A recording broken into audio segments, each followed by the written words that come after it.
hora do almoço, metade do dia, e me diz uma coisa, você já comeu frutas hoje? Ou caprichou aí no colorido do prato? Se a resposta é não, fique atento a essa orientação. É recomendado o consumo de 5 porções de frutas e verduras por dia, segundo a Organização Mundial de Saúde, a OMS. Bom, a gente sabe que a maioria das pessoas não ingere essa quantidade recomendada, eu tenho que confessar que eu sou uma delas. E diante dessa realidade, cientistas estão estudando formas de aumentar os níveis de nutrientes dos alimentos mais consumidos pela população, facilitando uma dieta mais saudável para todos. A proposta é introduzir nutrientes em determinados alimentos que as pessoas mais consomem. Quem fala um pouquinho mais sobre esse assunto com a gente é o Décio Luiz Gazzoni, que é engenheiro agrônomo. Seja muito bem-vindo aqui ao Planeta Campo, Décio. Muito obrigado, Yael. Uma boa tarde para você, para os seus telespectadores. É um prazer voltar a conversar aqui com você.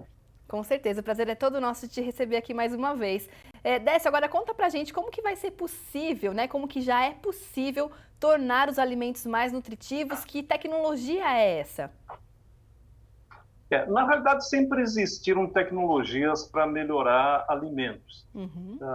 Há uns 30 ou 40 anos foram desenvolvidas as primeiras ferramentas de biotecnologia que permitiram ser um pouco mais rápido, etc. Agora, essas novas tecnologias, que a gente chama de edição gênica, é o último avanço da ciência. Elas foram desenvolvidas na última década.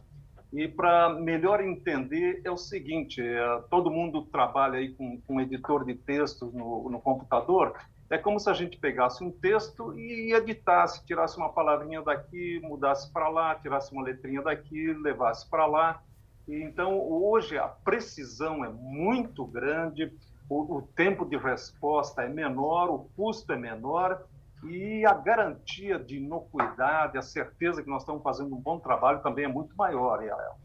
Entendi, Décio. Então, para a gente dar alguns exemplos aí, né? Os genomas da soja, da canola já foram editados para produzir mais ácidos graxos, tornando os óleos mais parecidos com o azeite de oliva, por exemplo, né? Com essa edição gênica, as pessoas, por exemplo, poderão ingerir menos porções de frutas ou verduras. Chegará a esse ponto, Décio?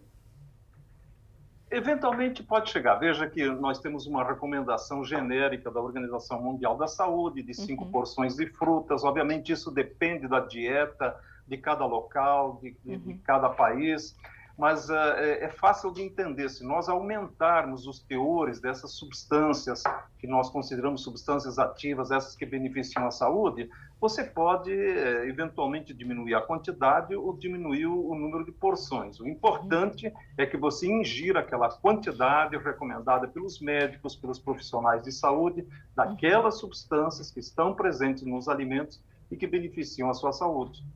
Certo, Décio, isso também pode chegar a afetar ali a questão do sabor dos alimentos também, por exemplo, deixar um alimento com mais sabor, mais doce, menos amargo?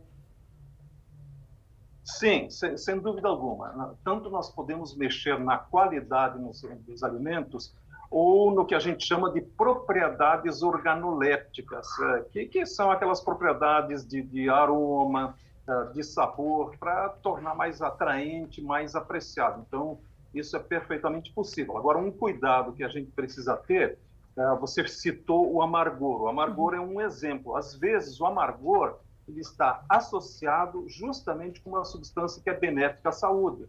Logo, a gente não pode tirá-lo de lá sob pena de reduzir o benefício que esse alimento traria para a saúde. Então, os cientistas buscam fórmulas de mascarar, de colocar uma outra substância que mascare, que se sobreponha a esse sabor amargo. Então, os desafios realmente são grandes aí. A Hel, como eu falei, é uma ferramenta nova e agora que nós estamos aprendendo a lidar com ela e fazer com que ela traga múltiplos benefícios para os consumidores. Legal, Odécia, a gente falou bastante aqui dos benefícios, né? Mas tem alguma contraindicação, tem alguma coisa que pode ser afetada negativamente por essa edição gênica? Negativamente, não. É uma ferramenta muito precisa, tanto que a legislação é diferente de outras ferramentas de biotecnologia, tamanha é a precisão, tamanha é a segurança que ela embute. Na realidade, nós temos que tomar cuidado, como esse exemplo que você levantou, de não retirar determinadas características, exemplo típico, amargor, para não diminuir a quantidade daqueles nutrientes que são essenciais presentes nos alimentos. Então, é muito mais esse cuidado do que qualquer outra preocupação. Legal, Décio. Só para deixar um pouco mais claro ainda para as pessoas, né? Tem um outro exemplo bacana no artigo que vocês compartilharam com a gente, um outro exemplo com relação ao tomate, né? O tomate ele tem uma alta concentração de ácido oxálico, que pode desencadear crises em pessoas, por exemplo, com gota. Meu pai, por exemplo, tem esse problema da gota, né? Ou formação de cálculos renais e tudo mais. E a edição gênica tem sido usada para reduzir esse ácido no tomate. Isso poderia ser estendido também para outros alimentos, Décio?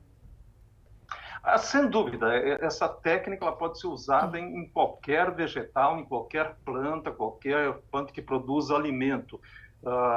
Não é só o seu pai, eu mesmo tive que passar por uma litotripsia há pouco tempo que eu tinha um cálculo renal, e o cálculo renal são cristais depósitos, principalmente de oxalato de cálcio, que são sais do ácido oxálico. Então, se nós reduzirmos o teor de ácido oxálico, essas pessoas que são mais propensas a terem gota ou a terem cálculo, seguramente elas serão beneficiadas. Que bacana, legal saber desse desenvolvimento aí da ciência, né? Espero que isso realmente se torne cada vez mais comum, então, para que a gente seja beneficiado. Muito obrigada pela sua participação aqui com a gente, Décio. Eu que agradeço, Arela, é sempre um prazer conversar com você e com seus telespectadores. Boa tarde a todos. Boa tarde, Décio. Tchau, tchau. Planeta Campo. Patrocínio. JBS. Alimentar a mudança é o nosso compromisso. Apoio. SLC Agrícola. Produzindo com eficiência e sustentabilidade.